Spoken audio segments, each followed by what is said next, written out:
วันนี้เนาะจะบอกทุกคนเนาะที่หลายคนอยากจะรู้ว่าอนาคตตัวเองเป็นยังไงเนาะอนาคตตัวเองเป็นยังไงขึ้นจังไดเนี่ยบอกได้เลยเนาะแค่เฮาเลือกอาชีพนั่นก็คือบอกอนาคตเราแล้วฉะนั้นอาชีพที่เฮาเลือกเนี่ยเฮาลองเบิ่งว่าคนที่ไปก่อนเฮาคนที่มาก่อนเฮาแล้วก็เขาได้เฮ็ดก่อนเฮาเนี่ยคุณภาพชีวิตเขาเป็นแบบใด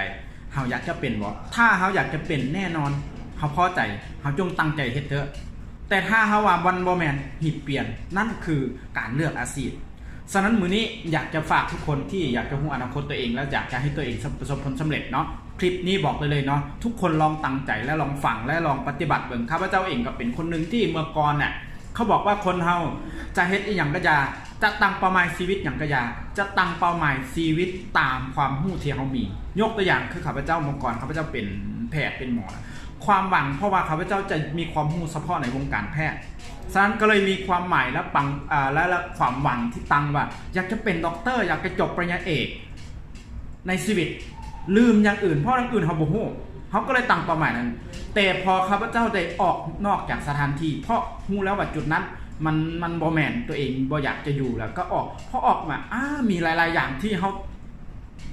ต้องสำเร็จแล้วก็มันไหวอีกว่าจำเป็นต้องเป็นด็อกเตอร์ว่าจำเป็นต้องเรียนสูงว่าจำเป็นมันสำเร็จฉะนั้นวันนี้คือข้อแรกคือการตั้งเป้าหมายให้มันถูกกับสิ่งที่เรามาข้อแรกนะข้อที่2ว่าอะไรง่ายๆคือ5ไอดอลคือคนที่เราอยากจะเป็นคือเขาแต่เฮาบ่ต้องสมเทียบว่าเฮาบ่เป็นคือเขาได้เฮาเนี่ยด้อยกว่าเขาบ่เฮาอยากจะเป็นแล้วเอาเขามาเป็นแรงบันดาลใจ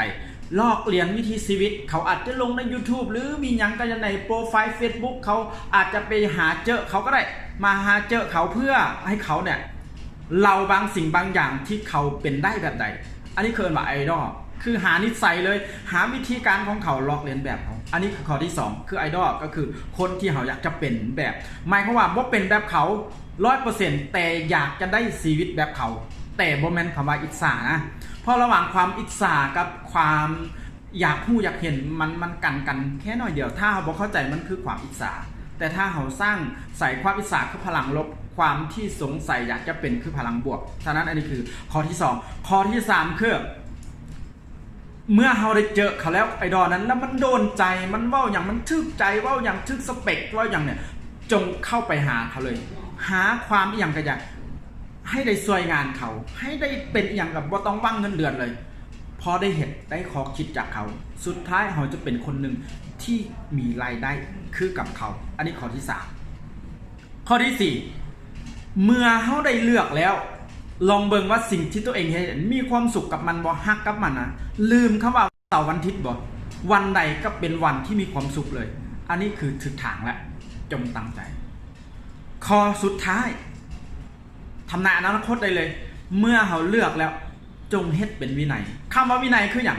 เฮ็ดซ้ำๆถ้าเขาบ่เฮ็ดซ้ำๆจะบ่เกิดวินัยเฮ็ดซ้ำๆเฮ็ดซ้ำๆสุดท้ายมันจะเกิดวินัยความมักของเขาผู้ใดที่ฟังคลิปนี้แล้วอยากจะรู้อีกอย่างเพิ่มเติมว่าเขาอยากประสบผลสำเร็จโดยต้นทุนบ่มีอย่างนั้นหรือว่าอยากให้ข้าพเจ้าเองเป็นคนแนะนำวิธีการสามารถเบิ่งคลิปแล้วติดต่อกับเบอร์ที่เข้ามาได้เนาะสำหรับวันนี้สบายดี